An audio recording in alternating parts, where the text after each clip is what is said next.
Okay, kwenye hii pair ya gold brother Likecha, umesema kwa sasa avoid, lakini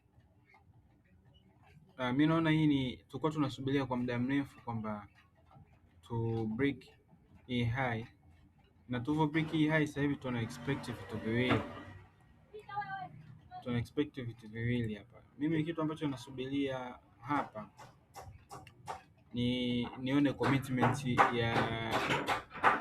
ya hii trade, kwamba kama kweli tutaendelea kumove high, basi nione volume fulani inapatikana hapa juu. Yaani inamaanisha kama kweli tunaendelea kumove kwenda juu, basi nipate continuation structure ambayo itakuwa inanionyesha kwamba tunafanya commitment. Structure iwe yoyote, iwe ni rough structure au ipo structure vizuri, lakini nikiona structure kama hiyo ndio itanionyesha kwamba kweli tuna commitment ya kwenda juu.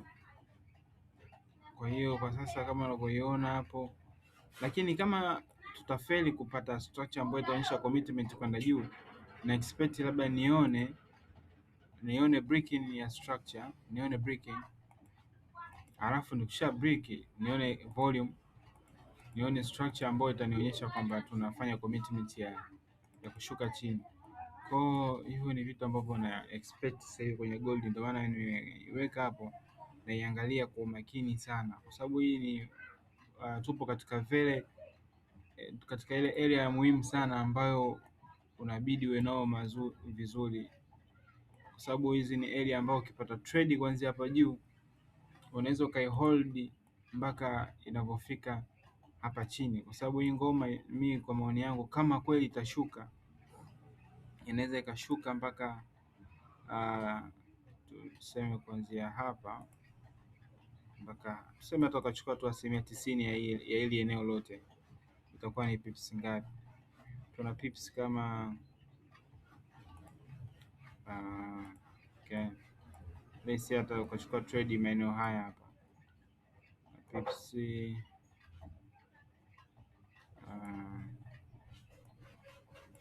hapo nipo kwenye 4 hour, ndio maana unaona hata stop loss inaonekana kubwa sana.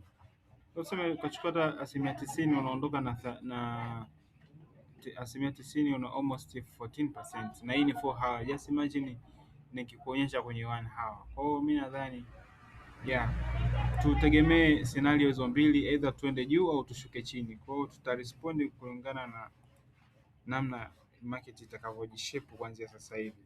Hiyo ndo idea yangu kwenye hii issue ya gold. Ndio hivyo tu ndugu zangu.